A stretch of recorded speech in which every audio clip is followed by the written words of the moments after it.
And then when it comes to what could be best practices that we've also seen from other schools and from other modules in relation to teaching on target series, like promoting active learning, integration, and learner independence. So we've listed three. First one is to consider ways to create alternate paths or alternative paths for the continuum of learners. So if given more time, no, we would have tailored our self-instructional material to the kind of learners that we have. For example, in one class, we have murabag, di ba? We always deal with, even if we are not teaching in a multi-grade, but in one class we are really we are really dealing with students who have different who have different capacity, no? So looking into the zone of proximal development of the child, we could tailor fit some activities. For example, if you've already identified that 5 kids or 10 kids of our class really has a difficulty grasping some of the content, so we may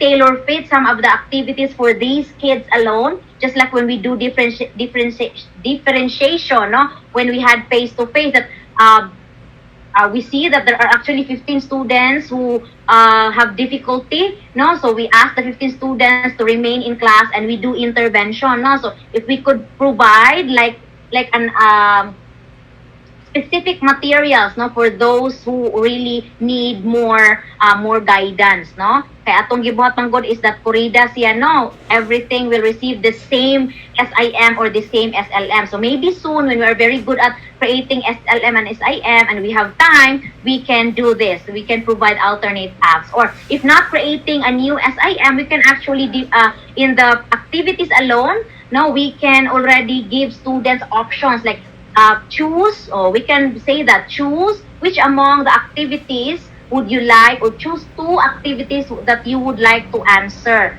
no, in reference to what you have understood from the topic. So we give flexibility provision for our students, and then we would see the kid is choosing number 1 and number 2 because these are actually easier tasks. It means that students need more activities, more scaffolding activities kay basig pa kay nakasabot, no? So in ana siya. And then interactive elements, no, like for those who are doing synchronous and asynchronous, you can provide provisions for example, Google Form link, Padlet link, Mentimeter link, Kahoot link, which can be done asynchronous or synchronously, no? Unsa pa man, Socrates, we actually have a lot of digital tools along with the tools that are given by Quipper, no? So we can also do that, no? So that to make it more interactive, no? And we utilize SLMs to deliver basic content, concept schema, then class time for active learner engagement. So we make sure that when we do synchronous, we don't necessarily repeat word by word sa atong gibutang sa atong SLM because there's already redundancy. We already placed there, no, like talking, like it's as if we're talking to our students in the SLM, and then when we do the synchronous class, it's as if we're just reading what we have written in the SIM or SLM. So we make use of our synchronous time, no, to promote active learner engagement. Ask which part of the discussion reflected in the SIM do they have difficulty understanding, and your synchronous class will be a time to clarify these concepts, not redundancy to what you have already presented in the module, especially for those schools who do blended. So you have the module at the same time when you do synchronous classes, it should supplement, no, what students learn when they do it on their own, no, it should not be redundant, no, or a repetition of what has already been reflected in the module.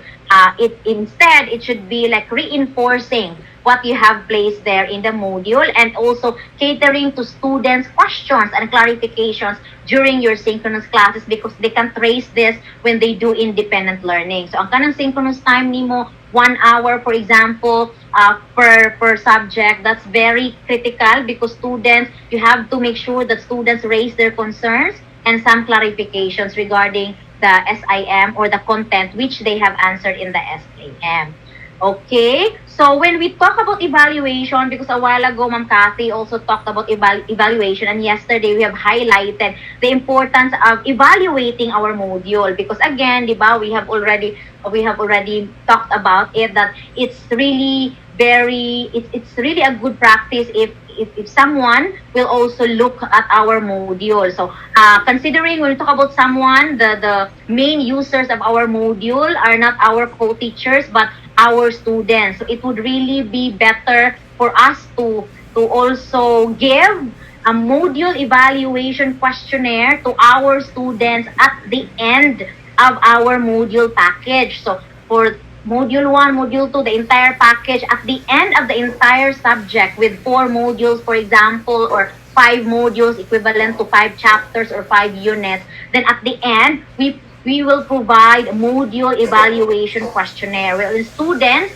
as a whole, no, will evaluate the kind of module that they have. For example, especially for the 1 year run that we did, no, because their responses and feedback would be our basis as to how we improve and move forward with the modules that we already have, aside from attending the training. So